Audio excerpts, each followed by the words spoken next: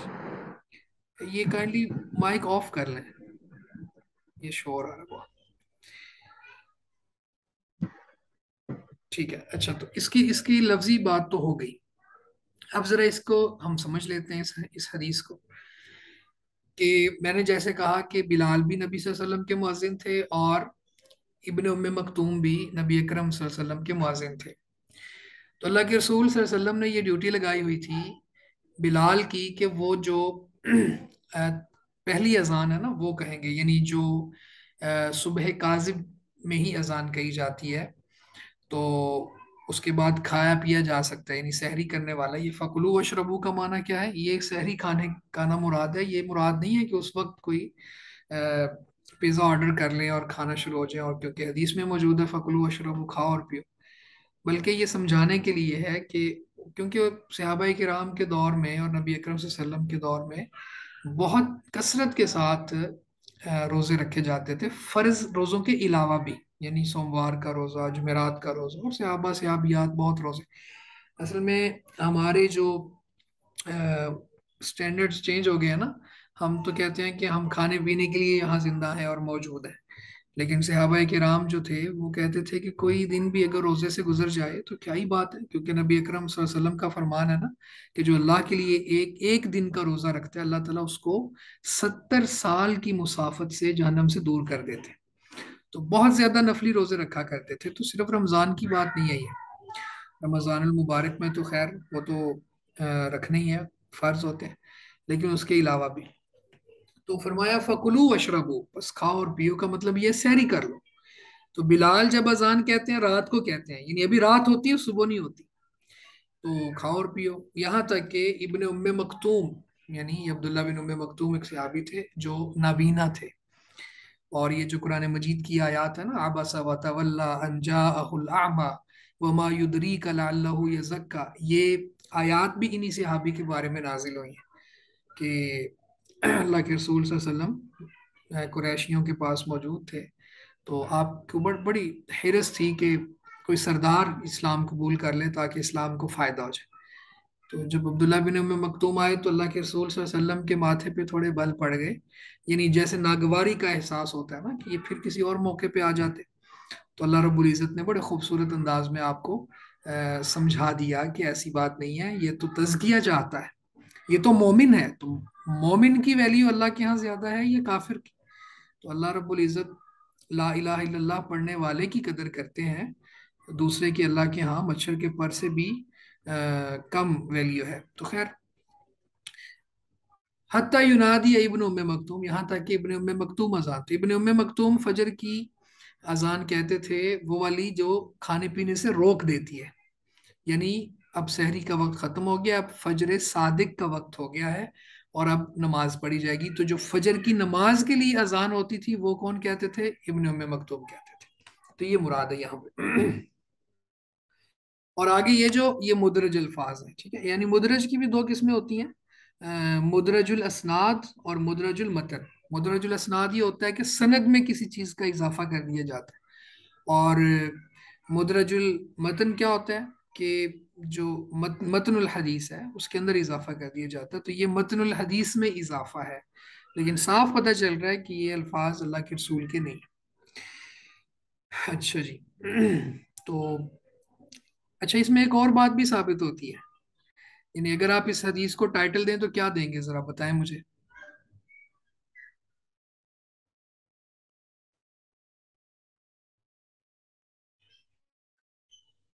جی، آپ کو میری آواز آ رہی ہے؟ سحری کا وقت شروع اور آخر ہونے کا بیان ہوگا اس میں. جی بالکل، ایسا بھی ٹائٹل دیا جا سکتا ہے کہ فجر صادق اور فجر کاذب میں فرق کیسے ہوگا، یا پھر دو مؤذن رکھے جا سکتے ہیں. پھر یہ ایک اور فائدہ بھی اس حدیث سے نکلتا ہے کہ نابینا صحابی اذان دے سکتا ہے، یعنی کوئی نابینا شخص اگر اذان دینا چاہے تو وہ دے سکتا ہے. ٹھیک ہے، یعنی یہ سارے فوائد ہوتے ہیں حدیث کے اندر سے جو باتیں نکل رہی ہوتی ہیں. اچھا جی، اس کے بعد آگے ابن عمر رضی اللہ تعالی عنہما سے مروی ہے، ان بلالا اذن قبل الفجر، بے شک بلال فجر سے پہلے اذان کہتے تھے.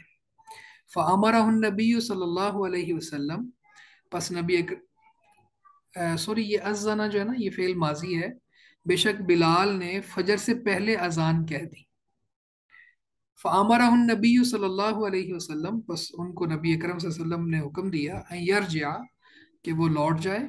فینادیہ، پس وہ اذان یعنی یہاں ینادی سے مراد بعض دفعہ اذان لی جاتی ہے، لیکن یہاں پہ اذان مراد نہیں ہے، یہاں پہ مراد ہے کہ وہ اعلان کرے، الا ان العبد نام، جان لو بے شک بندہ سو گیا تھا.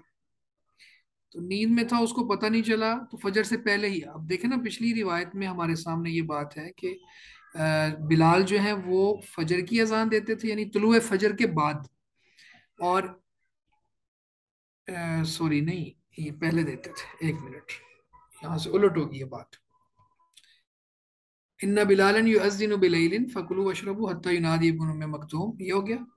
وعن ابن عمر رضی اللہ تعالیٰ عنہما ان بلالا اذن قبل الفجر فامرہ النبی صلی اللہ علیہ وسلم یرجع فینادی الا ان العبد نام. اچھا، ایک بات تو یہ ہے کہ یہ روایت ضعیف ہے، اسی لیے اس سے استدلال جو ہے نا وہ بنتا نہیں ہوتا. لیکن بہرحال ہم نے یہ سمجھنا تو ہے. سمجھیں گے کیا کہ حضرت بلال نے فجر ہونے سے قبل اذان دے دی، تو نبی اکرم صلی اللہ علیہ وسلم نے انہیں حکم دیا کہ وہ لوٹ کر لوگوں میں اس بات کا اعلان کریں کہ بندہ سو گیا تھا، یعنی اسے معلوم نہ تھا کہ ابھی فجر ہوئی ہے یا نہیں، اور اس نے اذان دے دی. تو خیر اس حدیث سے یہ چیز بھی سمجھ آ رہی ہے کہ اگر بالفرض